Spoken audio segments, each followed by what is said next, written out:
तो जात प्रथा का जो तत्व है वो है चेतनाबोध। क्या है? ऑप्शन नंबर ए, यानी जात प्रथा का जो मुख्य तत्व है वो है चेतना बोध। क्या है? चेतना बोध। Option number A correct. Next question है कि जिसे राजनीति में जातवाद कहा जाता है वह जातियों के राजनीतिकरण से अधिक और कुछ नहीं है, यह कथन किसका है? तो यह है रजनी कोठारी का है।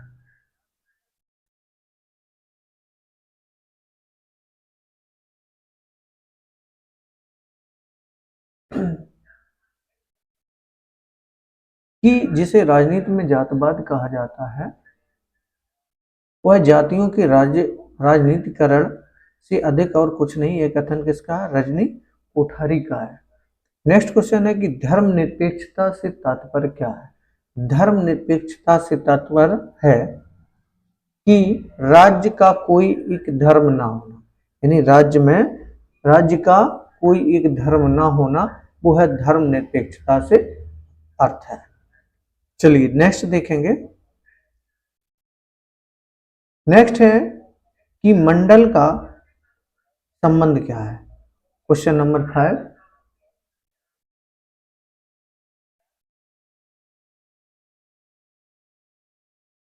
कि मंडल आयोग का जो संबंध है वो किससे है? पिछड़ी जात से। यानी मंडल आयोग का संबंध किससे है? वो पिछड़ी जात से है।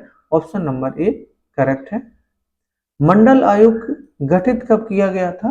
तो मंडल आयोग का जो गठन हुआ था वो हुआ था सन 1979 में। कब हुआ था? सन 1979 में हुआ था। ऑप्शन नंबर डी इसका करेक्ट है।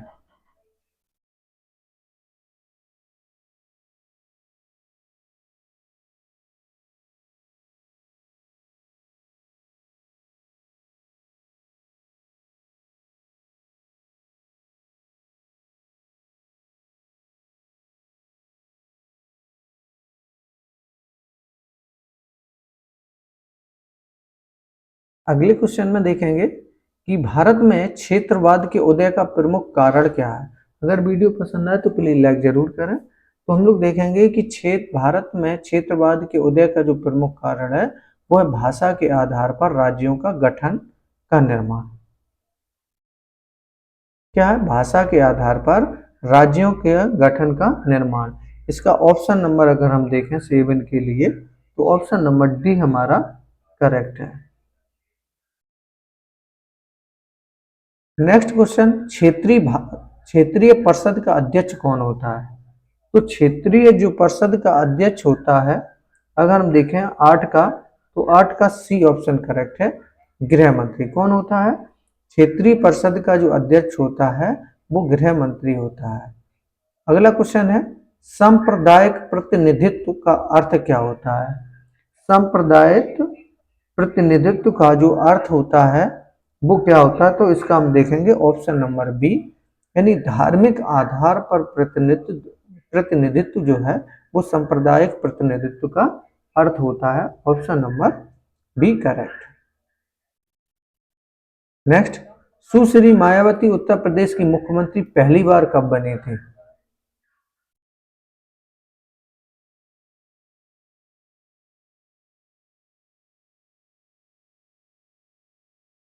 तो उत्तर प्रदेश की जो पहली मुख्यमंत्री मायावती जो है उत्तर प्रदेश की पहली मुख्यमंत्री कब बनी थी? तो वो बनी थी 1995 में। कब बनी थी? 1995 में। Option number D correct.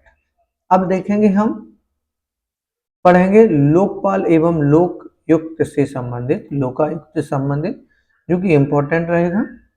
जैसा कि हमने यूट्यूब के थंबनेल में देखा भी है कि हमें क्या क्या इसमें पढ़ना है। इस वीडियो में पुस्तकें भी अभी हम आपको इम्पोर्टेंट, तो वीडियो पूरा देखें, स्किप ना करें।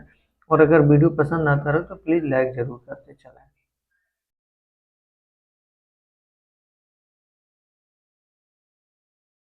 चलिए नेक्स्ट क्वेश्चन की ओर। लोकपाल विधेयक संसद में प्रथम बार कब प्रस्तुत किया गया था? यानी लोकपाल विधेयक जो है संसद में प्रथम बार किया गया था सन 1968 में प्रस्तुत किया गया था, 1968 में। ऑप्शन नंबर बी करेक्ट है। लोकायुक्त पद की स्थापना सर्वप्रथम सन 1971 ईस्वी में कहाँ की गई? यानी जो लोकायुक्त है लोकायुक्त पद की स्थापना सर्वप्रथम सन 1971 ईस्वी में कहाँ की गई थी? तो वो महाराष्ट्र में की गई थी। ऑप्शन नंबर बी करेक्ट है। कहां पर? महाराष्ट्र में। भारत में सर्वप्रथम किस राज्य ने लोकायुक्त अधिनियम को लागू किया? तो वो किया महाराष्ट्र में। यानी भारत में सर्वप्रथम किस राज्य ने लोकायुक्त अधिनियम को लागू किया था? तो वो किसने किया था? महाराष्ट्र ने किया था। इसका ऑप्शन नंबर ए करेक्ट है।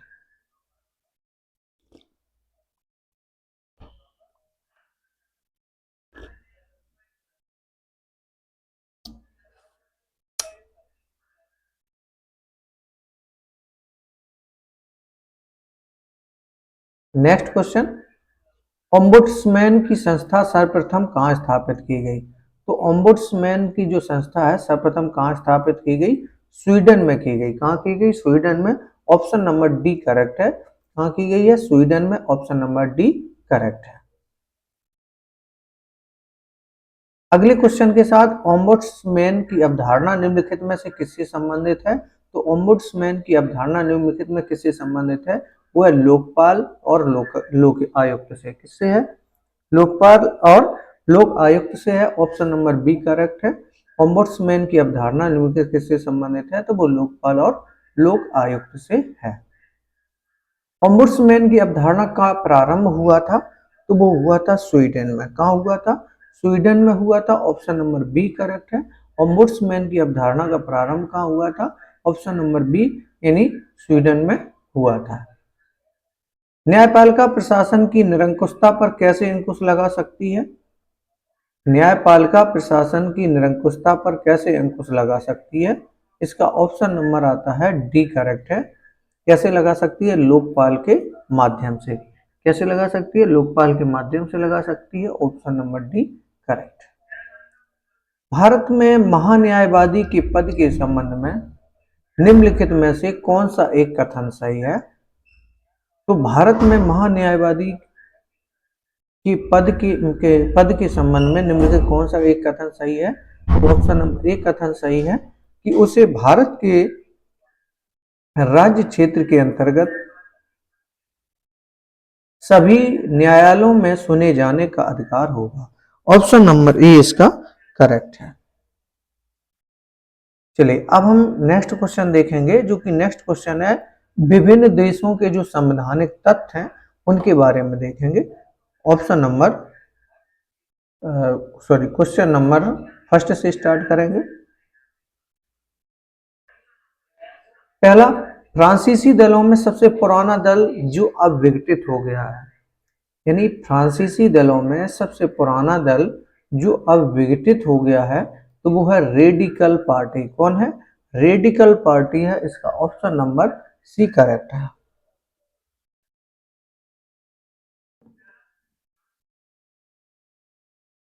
अगला क्वेश्चन, कौन सा अनुच्छेद संवैधानिक अदालतों की स्थापना के लिए प्रावधान करता है जो संयुक्त राज्य अमेरिका की न्यायिक शक्तियों का उपयोग करता है?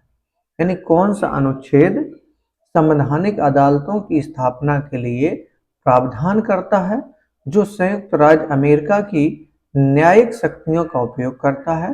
तो वो आर्टिकल थर्ड है। कौन सा है? आर्टिकल जो थर्ड है। ऑप्शन नंबर बी इसका करेक्ट है। निम्नलिखित में से कौन एक सुमेलित नहीं है? देखेंगे हम। ऑस्ट्रेलिया संघीय सरकार, ये बिल्कुल सही है।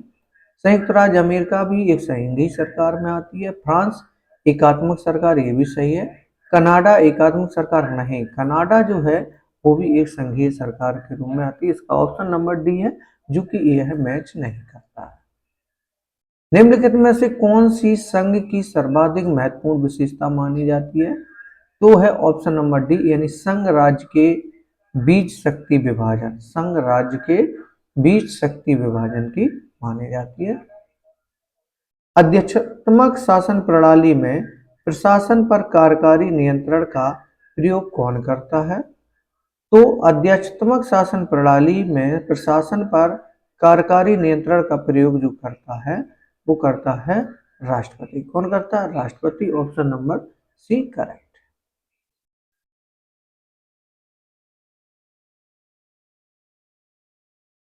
अगले क्वेश्चन में चलेंगे। अगला क्वेश्चन है कि किस वर्ष में अमेरिकी सरकार ने अपना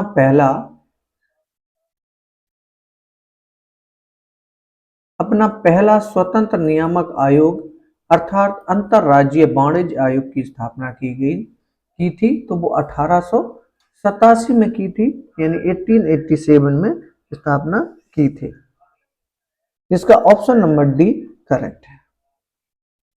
अगले क्वेश्चन में अमेरिकी संविधान का कौन सा अनुच्छेद राष्ट्रपति के कार्यालय से संबंधित है? तो अमेरिकी संविधान का कौन सा अनुच्छेद राष्ट्रपति के कार्यालय से संबंधित है? तो ऑप्शन नंबर ए करेक्ट है। कौन सा है? ऑप्शन नंबर ए करेक्ट है, अनुच्छेद 2। कौन सा है? अनुच्छेद 2 जो है इसका करेक्ट। निम्नलिखित में से कौन सी संस्था चीन के कानून बनाने वाली सर्वोच्च संस्था के रूप में मानी जाती है? तो चीन की जो कानून बनाने वाली सर्वोच्च संस्था जो मानी जाती है वो मानी जाती है एनपीसी। कौन मानी जाती है? NPC. Option number A correct है। ब्रिटिश संसद में निम्न लोकप्रिय प्रत्यक्ष निर्वाचित शक्तिशाली सदन कौन सा है? तो ब्रिटिश संसद में निम्न लोकप्रिय प्रत्यक्ष निर्वाचित शक्तिशाली सदन कौन सा है? तो वो है कॉमन सभा। कौन सा है? कॉमन सभा है। ऑप्शन नंबर बी करेक्ट है। कौन है? कॉमन सभा है, यानी ऑप्शन नंबर बी करेक्ट।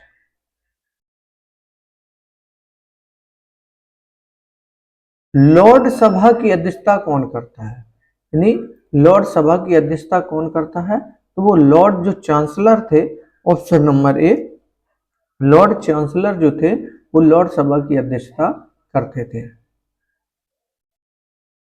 अगले क्वेश्चन में देखेंगे हम,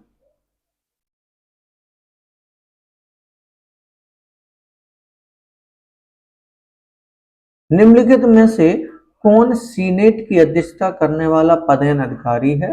तो सीनेट की जो अध्यक्षता करने वाले हैं उपराष्ट्रपति। कौन है? उपराष्ट्रपति। ऑप्शन नंबर बी करेक्ट है। संयुक्त राज्य अमेरिका की विदेश नीति को अंतिम रूप कौन प्रदान करता है? तो वो राष्ट्रपति करता है। Option number C. यानी संयुक्त राज्य अमेरिका की विदेश नीति जो है को अंतिम रूप कौन प्रदान करता है? तो वो करता है राष्ट्रपति। और सीनेट की जो अध्यक्षता है वो कौन करता है? वो पदेन अधिकारी होता है उपराष्ट्रपति। चलिए अगले क्वेश्चन,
चलिए अगला क्वेश्चन देखेंगे।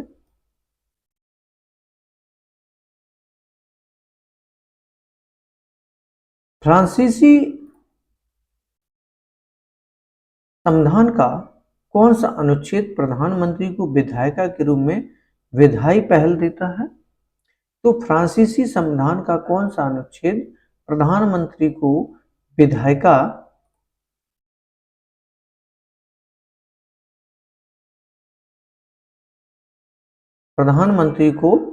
विधायिका में विधायी पहल देता है? तो वो आर्टिकल 39 जो है 39 जो है वो फ्रांसीसी संविधान का प्रधानमंत्री विधायी पहल देता है। अगले क्वेश्चन, निम्नलिखित में से कौन सा एकल दल प्रणाली के लिए एक महत्वपूर्ण उदाहरण है? तो जो एकल दल का प्रणाली का जो महत्वपूर्ण उदाहरण है वो है चीन। ऑप्शन नंबर बी इसका करेक्ट है। जो चीन है वो एकल दर प्रणाली के लिए एक महत्वपूर्ण उदाहरण है। दोहरी नागरिकता की प्रणाली इन जैसे देशों में प्रचलित है, तो वो है स्विट्जरलैंड और अमेरिका में। कहाँ पर है? स्विट्जरलैंड और अमेरिका में। ऑप्शन नंबर डी इसका करेक्ट है। लिखित तथा अलिखित संविधानों में भेद मात्रा का गुण का नहीं, यह कथन किस विचार का है? यानी लिखित तथा अलिखित संविधानों में भेद मात्रा का है, गुण का नहीं, यह कथन किस विचारक का है? तो इसका ऑप्शन नंबर बी करेक्ट है। कौन सा? बी, यानी गार्नर का। किसका है? गार्नर का इसमें करेक्ट है। अगले क्वेश्चन में देखेंगे कि संविधान की अवधारणा सर्वप्रथम कहाँ उत्पन्न हुई थी? तो संविधान की जो सर्वप्रथम धारणा उत्पन्न हुई थी तो वो ब्रिटेन में हुई थी। ऑप्शन नंबर सी करेक्ट है। कहाँ हुई थी? ब्रिटेन में। अगला क्वेश्चन, निम्नलिखित में से कौन विकसित संविधान का उदाहरण है? तो वो है ब्रिटिश, यानी ब्रिटिश जो है विकसित संविधान का उदाहरण है। ऑप्शन नंबर बी करेक्ट है। अगला क्वेश्चन कि निम्न में से कौन विधि के शासन से घनिष्ठ संबंध रखता है? तो वो रखता है संविधानवाद। कौन रखता है? संविधानवाद जो है वो विधि के शासन से घनिष्ठ संबंध रखता है। इसका ऑप्शन नंबर सी करेक्ट है। संविधान होता है तो संविधान जो होता है वो एक गतिशील होता है। Option number B. कैसा होता है? गतिशील। अगले क्वेश्चन की ओर। वीडियो पसंद आ रहा हो तो प्लीज लाइक करना, चैनल को सब्सक्राइब करके बेल आइकन प्रेस जरूर करें। ब्रिटेन में वित्त मंत्रालय को हम क्या कहते हैं? यानी जो ब्रिटेन है, ब्रिटेन में वित्त मंत्रालय को क्या कहा जाता है? तो उसे कहा जाता है राजकोष विभाग।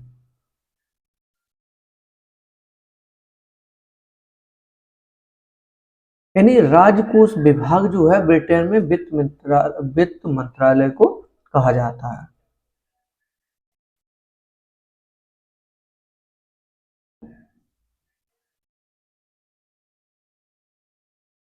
अगले क्वेश्चन, अमेरिकी संविधान द्वारा किसकी शक्तियां जो है वो निश्चित कर दी गई हैं? तो वो की गई है संघ की। किसकी की गई है? अमेरिकी संविधान द्वारा किसकी शक्तियां निश्चित कर दी गई? तो संघ की गई है। Option number A correct. कौन सा विचारक संविधान एवं संविधानवाद में अंतर नहीं मानता है? तो कौन सा विचारक ऐसा है? तो वो है सी एफ स्ट्रॉन्ग।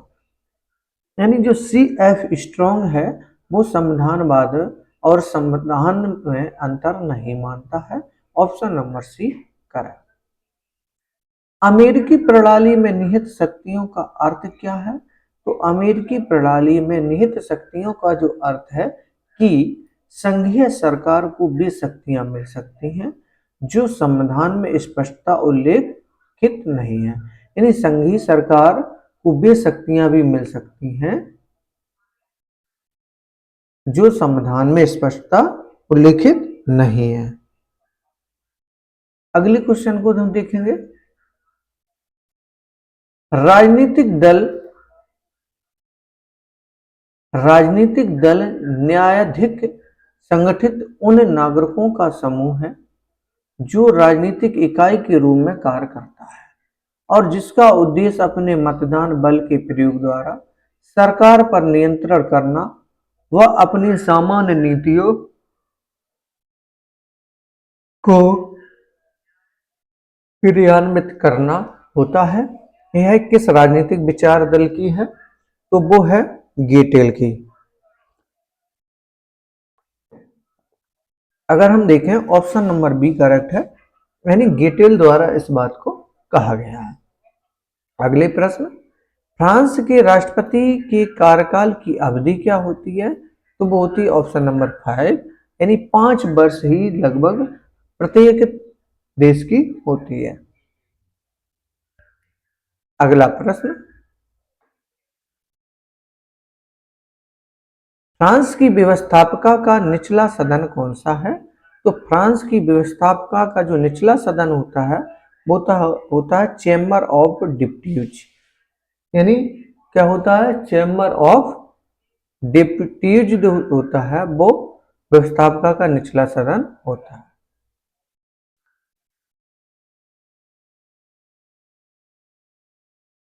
फ्रांस में सरकार और राष्ट्रपति के बीच जटिल संबंध किसका कारण है? तो फ्रांस में सरकार और राष्ट्रपति के बीच जो जटिल संबंध है तो वो किसका कारण है? वो है एक मिली जुली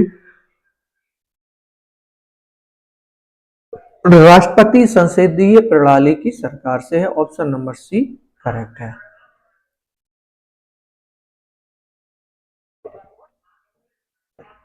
ऑप्शन नंबर सी करेक्ट है। फ्रांसीसी व्यवस्था क्या है? तो फ्रांसीसी व्यवस्था है शुद्ध अध्यक्षात्मक नहीं है और शुद्ध संसदीय भी नहीं है। ऑप्शन नंबर सी करेक्ट है। हम एक संविधान के अंतर्गत हम एक संविधान के अंतर्गत कार्य करते हैं, किंतु संविधान वह है जैसा कि न्यायाधीश बतलाते हैं कि वह करता है। तो यह जिस न्यायपालिका के विषय में है वहाँ संयुक्त राज्य अमेरिका में है। किसमें है? संयुक्त राज्य अमेरिका में। ऑप्शन नंबर सी करेक्ट है। यानी हम एक संविधान के अंतर्गत कार्य करते हैं, किंतु संविधान वह है जैसा कि न्यायाधीश बतलाते हैं कि वह यह करता है।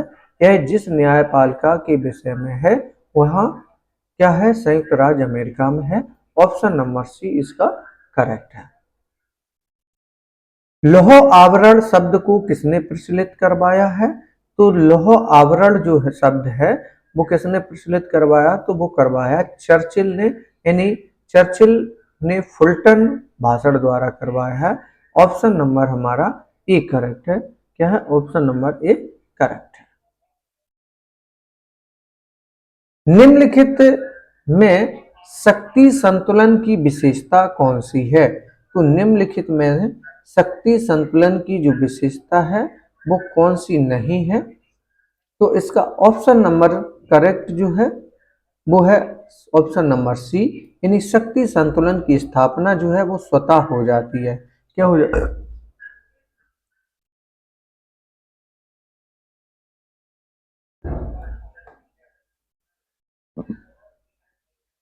वो स्वतः ही हो जाती है।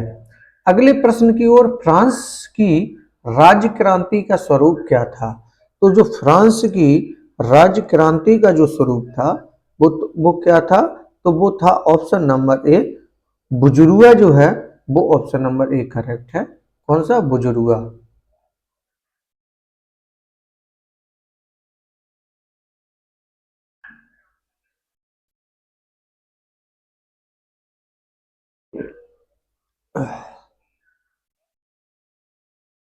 ऑप्शन नंबर ए इसका करेक्ट है।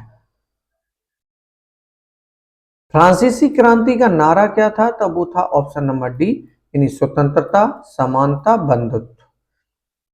तो फ्रांसीसी क्रांति का नारा क्या था? ऑप्शन नंबर डी, स्वतंत्रता, समानता और बंधुत्व। क्या था? स्वतंत्रता, समानता और बंधुत्व। Option number D correct. नवनिवेशवाद के संबंध में क्या सही है? तो नवनिवेशवाद के जो संबंध में क्या सही है? तो वो है यानी नव उपनिवेशवाद प्रभाव क्षेत्र का साम्राज्य एवं यह आधुनिक साम्राज्यवाद है। उपनिवेशवाद में एक शक्तिशाली राष्ट्र से और अपेक्षाकृत एक कम शक्तिशाली राष्ट्र का संबंध एक आर्थिक उपनिवेश अथवा उपग्रह का होता है। इसमें बहुराष्ट्रीय कंपनियों द्वारा खनिज संपदा का एक उपभोक्ता व्यापार पर नियंत्रण आदि साधनों का प्रयोग किया जाता है। तो नव उपनिवेशवाद में यह सही है। तो इसके ऑप्शन नंबर ये तीनों जो है वो सही, इस वजह से ऑप्शन नंबर डी इसका करेक्ट है।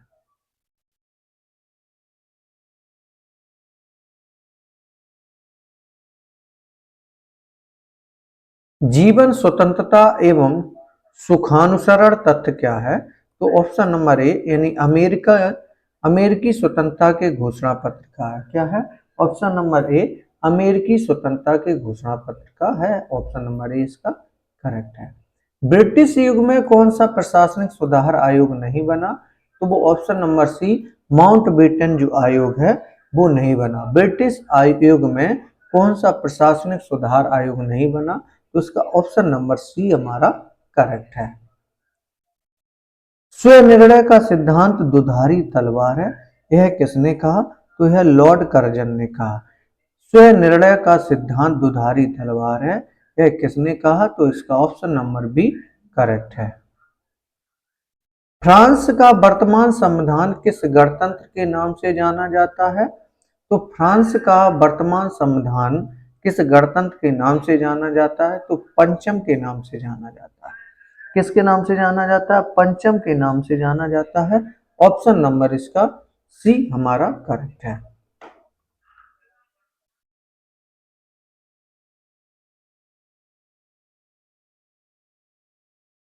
निम्न में कौन सा युग्म गलत है? तो वो है अमेरिका एक बार स्पीकर सदैव स्पीकर। अमेरिका एक बार स्पीकर और सदैव स्पीकर, ऑप्शन नंबर डी इसका करेक्ट है।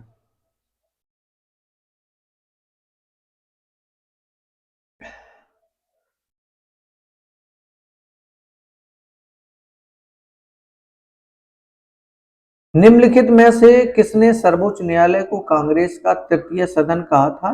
तो वो कहा था लॉस्की ने। किसने कहा था? लॉस्की ने कहा था। यानी निम्न में से किसने सर्वोच्च न्यायालय को कांग्रेस का तृतीय सदन कहा था? तो उसका ऑप्शन नंबर ए करेक्ट है, लॉस्की ने। निम्नलिखित में से किस देश में प्रशासनिक न्यायालयों की विस्तृत व्यवस्था है? तो वो ऑप्शन नंबर ए फ्रांस है। क्या है? फ्रांस। निम्नलिखित में से किस देश में प्रशासनिक न्यायालयों की विस्तृत व्यवस्था है? तो ऑप्शन नंबर ए फ्रांस है। विधि का शासन जिस प्रकार की समानता को प्रतिस्थापित करता है वह क्या है? तो विधि का शासन जिस प्रकार की समानता को प्रतिस्थापित करता है तो वह है प्रक्रियात्मक। क्या है? प्रक्रियात्मक है। ऑप्शन नंबर बी इसका करेक्ट है। विधि की उचित प्रक्रिया न्यायिक व्यवस्था एक आवश्यक लक्षण है, तो वो है सी नंबर यूएसएम है। क्या है? सी नंबर यूएसएम है। इसका ऑप्शन नंबर सी करेक्ट है। निम्नलिखित में से किस बाद में अमेरिकी मुख्य न्यायाधीश मार्शल ने न्यायिक पुनरावलोकन की अवधारणा को परिभाषित किया था? वो है मार मारी बनाम मेडिसन। क्या है? मार मारी मारवरी बनाम मेडिसन, ऑप्शन नंबर सी इसका करेक्ट है। चीन के राष्ट्रीय संसदीय निकाय को हम क्या कहते हैं? तो वो कहते हैं राष्ट्रीय जन कांग्रेस। चीन के राष्ट्रीय संसदीय निकाय को हम क्या कहते हैं? राष्ट्रीय जन कांग्रेस कहते हैं। निम्नलिखित में से कौन सा एक कथन चीन के संदर्भ में सही नहीं है? तो वो ऑप्शन नंबर ए करेक्ट है, सांस्कृतिक क्रांति सफल नहीं हुई है। क्या है? निम्न में से कौन सा एक कथन चीन के संदर्भ में सही नहीं है? तो वो सांस्कृतिक क्रांति जो है सफल नहीं है। ऑप्शन नंबर ए करेक्ट है। Isaiah Berlin two concept of liberty में क्या प्रतिपादित नहीं किया गया है? तो ऑप्शन नंबर सी, यानी सामाजिक आर्थिक असमानता को राज्य के कार्य क्षेत्र के भीतर माना जाता है। इसका ऑप्शन नंबर सी करेक्ट है। लॉर्ड सभा जब ब्रिटेन के सर्वोच्च न्यायालय के रूप में कार्य करती है तो उस समय हाउस ऑफ लॉर्ड्स में कितने सदस्य कार्रवाई में भाग लेते हैं? तो उसमें सिर्फ कानूनी सदस्य जो है वो भाग लेते हैं। इसका ऑप्शन नंबर सी करेक्ट है।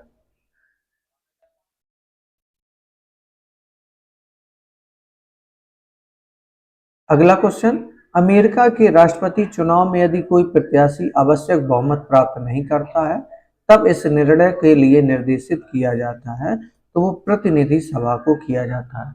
इसका ऑप्शन नंबर सी करेक्ट है। इसको किया जाता है, प्रतिनिधि सभा को किया जाता है। वर्तमान अमेरिकी राष्ट्रपति का यह कौन सा कार्यकाल है? तो वर्तमान अमेरिकी राष्ट्रपति का कार्यकाल है, ये पुराना क्वेश्चन है, इसमें नया भी कुछ भी हो सकता है, लेकिन यहाँ इसमें द्वितीय करेक्ट इस प्रश्न के अनुसार। अमेरिकी राजनीति में चुनाव क्षेत्रों को राजनीतिक लाभ की दृष्टि से परसीमित करने की प्रवृत्ति को हम क्या कहते हैं? तो उसे कहते हैं गेरी मॉन्ड्रिंग। क्या कहते हैं? गेरी मॉन्ड्रिंग कहते हैं। ऑप्शन नंबर इसका करेक्ट है। संयुक्त राज्य अमेरिका में कार्यपालिका प्रमुख कौन है? तो वो ऑप्शन नंबर सी यानी राष्ट्रपति है। कौन है? राष्ट्रपति है। ऑप्शन नंबर सी इसका करेक्ट है। अमेरिकी राष्ट्रपति की जो शक्तियां हैं वो प्रमुखता कार्यकारी हैं। अमेरिकी प्रमुखता कार्यकारी हैं यानी ऑप्शन नंबर ए करेक्ट है।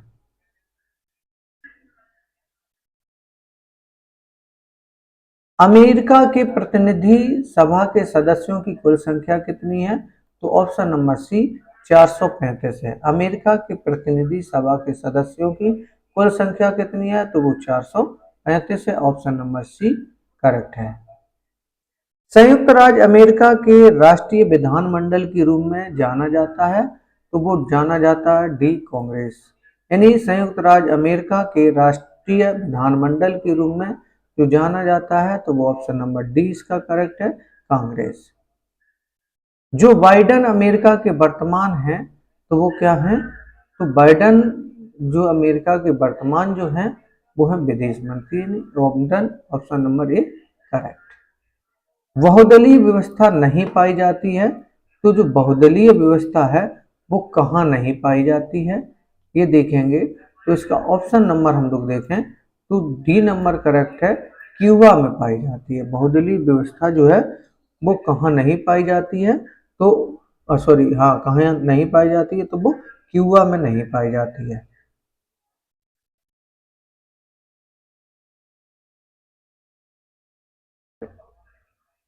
नेक्स्ट क्वेश्चन, अमेरिकी सीनेट विधायिका क्या है? तो वो ऊपरी और प्रबल सदन है। क्या है?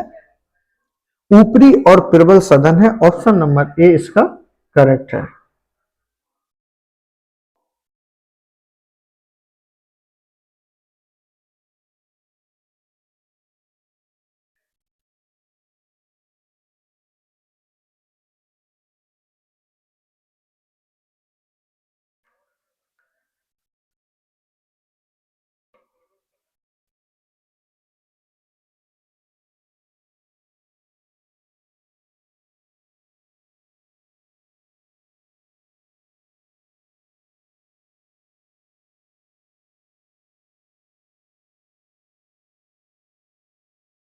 अगले क्वेश्चन के साथ, सीनेट के कुल सदस्यों की संख्या कितनी है? तो वो 100 है। कितनी है? सीनेट के कुल सदस्यों की जो संख्या है वो कितनी है? 100 है। ऑप्शन नंबर ए इसका करेक्ट है। निम्नलिखित में से कौन सी शक्ति अमेरिकी सीनेट के पास नहीं है? तो वो धन विधेयक प्रस्तावित करना, यह इनके पास सीनेट के पास नहीं है। यानी कौन सी शक्ति अमेरिकी सीनेट के पास नहीं है? तो वो धन विधेयक प्रस्तावित करना जो है वो अमेरिकी सीनेट के पास नहीं है। ऑप्शन नंबर सी इसका करेक्ट है। अगला क्वेश्चन, वर्तमान में संवैधानिक राजतंत्र क्या है? तो वो इंग्लैंड में है। यानी वर्तमान में अगर देखें तो वो संवैधानिक जो राजतंत्र है वो कहाँ है? इंग्लैंड में। Option number C correct. बहुल कार्यपालिका पाई जाती है तो वो स्विट्जरलैंड में पाई जाती है। इसका ऑप्शन नंबर डी करेक्ट है। यानी बहुल कार्यपालिका कहाँ पाई जाती है? तो वो स्विट्जरलैंड में पाई जाती है। ऑप्शन नंबर डी करेक्ट है। यह किसका मत है कि ब्रिटिश संविधान का अस्तित्व नहीं है? तो यह कहा था डी टॉकविल ने कि ब्रिटिश संविधान का अस्तित्व नहीं है। अगले क्वेश्चन की ओर चलेंगे। ब्रिटेन में संविधान नहीं है, यह कथन किसका है? तो ये भी डॉक्टर डी टॉकविल ने कहा कि ब्रिटेन में जो है वो संविधान नहीं है। इसका ऑप्शन नंबर ए करेक्ट है। पाकिस्तान में खुफिया संगठन आईएसआई का अर्थ क्या है? तो इसका अर्थ जो है वो इंटर सर्विसेज इंटेलिजेंस क्या है? आईएसआई का अर्थ है कि इंटर सर्विसेज इंटेलिजेंस है। इसका ऑप्शन नंबर ए करेक्ट है। ब्रिटिश सम्राट कोई गलती नहीं करता क्योंकि वह सदैव कैबिनेट की सलाह पर ही काम करता है। इसका ऑप्शन नंबर डी करेक्ट है। यानी ब्रिटिश सरकार कोई भी गलती नहीं करता है तो वह सदैव कैबिनेट की सलाह पर काम करता है। ब्रिटेन की छाया कैबिनेट का अर्थ क्या है? तो ब्रिटेन की छाया कैबिनेट का जो अर्थ है कि ब्रिटिश कैबिनेट प्रधानमंत्री की छाया में कार्य करता है, कार्य करती है। ब्रिटिश कैबिनेट संसद की छाया में कार्य करती है। विपक्षी दल एक समांतर और अनौपचारिक कैबिनेट बनता है। ब्रिटिश कैबिनेट की शक्तियां छाया मात्र हैं, तो इसका ऑप्शन नंबर ए करेक्ट है। चलिए अब अगला क्वेश्चन देखेंगे। अब विविध से देखेंगे, इसमें जनरल हम लोग पढ़ेंगे। इसमें पहले क्वेश्चन के साथ, निम्नलिखित में से किस आयोग ने भारत में केंद्र राज्य संबंधों का अध्ययन किया है? तो वो किया है डी नंबर, सरकारिया आयोग ने। किसने किया है? सरकारिया आयोग ने किया है। इसका ऑप्शन नंबर डी करेक्ट है। निम्नलिखित में से कौन सा मिलान सही नहीं है? तो वो हॉब्स और पितृसत्तात्मक जो है वो मिलान सही नहीं है। Q2 सम्मेलन का मुद्दा किससे संबंधित है? तो वो जलवायु परिवर्तन से है। ऑप्शन नंबर सी इसका करेक्ट है। संविधान का अनुच्छेद 370 जो संबंध रखता है तो वो जम्मू कश्मीर के लिए विशेष दर्जे से रखता है, जो कि वर्तमान में से समाप्त कर दिया गया है। भारत में कौन सा शासन प्रणाली है?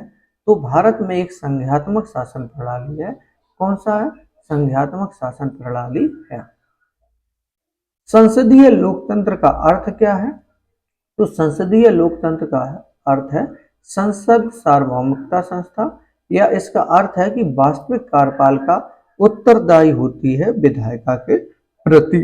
इसका ऑप्शन नंबर बी करेक्ट। सरकार की संघीय व्यवस्था में शक्तियां बटी होती हैं इनके बीच में, यानी केंद्र और राज्य इकाइयों के बीच में सरकार की व्यवस्था में शक्तियां बटी होती हैं। एक संघात्मक सरकार में केंद्र एवं राज्यों के बीच शक्ति का विभाजन होता है, तो वो संविधान द्वारा होता है। किसके द्वारा होता है? संविधान द्वारा होता है। इसका ऑप्शन नंबर बी करेक्ट है। यानी एक संघात्मक सरकार में केंद्र एवं राज्यों के बीच शक्ति का जो विभाजन होता है वो संविधान के द्वारा होता है। निम्नलिखित में से कौन गणराज्य नहीं है? तो नेपाल जो है वो गणराज्य नहीं है। इसका ऑप्शन नंबर बी करेक्ट है। यानी भारत, जर्मनी, फ्रांस जो है वो गणराज्य है, नेपाल जो है वो गणराज्य नहीं है।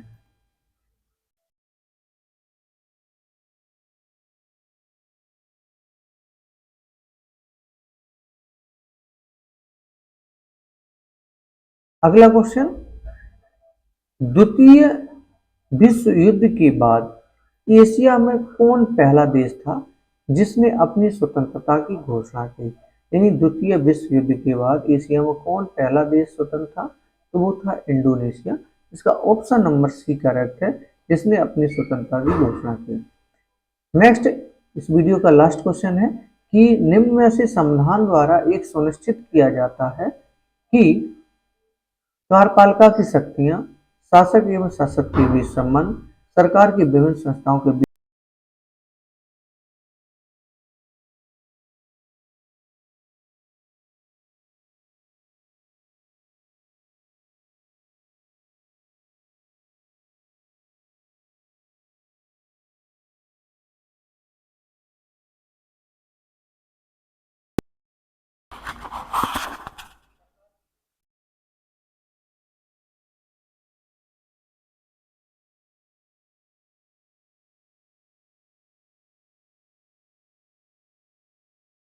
तो इसका ऑप्शन नंबर हमारा कौन सा करेक्ट है?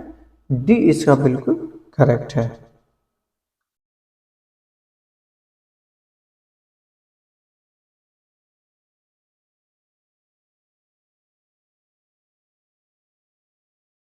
चलिए आगे, हमने अगर वीडियो पसंद आया तो प्लीज वीडियो को लाइक जरूर करें।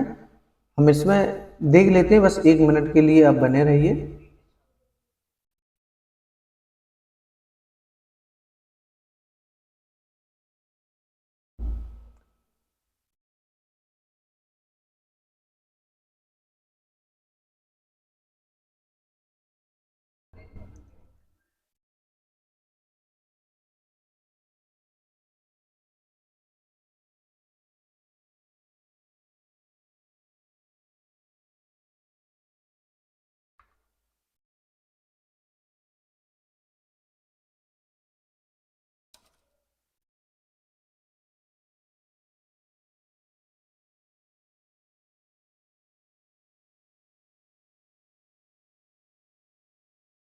तो इस प्रकार से हमने आज वीडियो यहाँ तक पढ़ा। अब हम इस वीडियो को स्टॉप करते हैं और हम लोग मिलेंगे नेक्स्ट वीडियो में, और तब तक के लिए आप लोगों का बहुत बहुत धन्यवाद। आपने इतना समय दिया और कुछ सीखने का भी मौका लिया और मुझे भी दिया। तो हम मिलेंगे आपको नेक्स्ट वीडियो में, तब तक के लिए।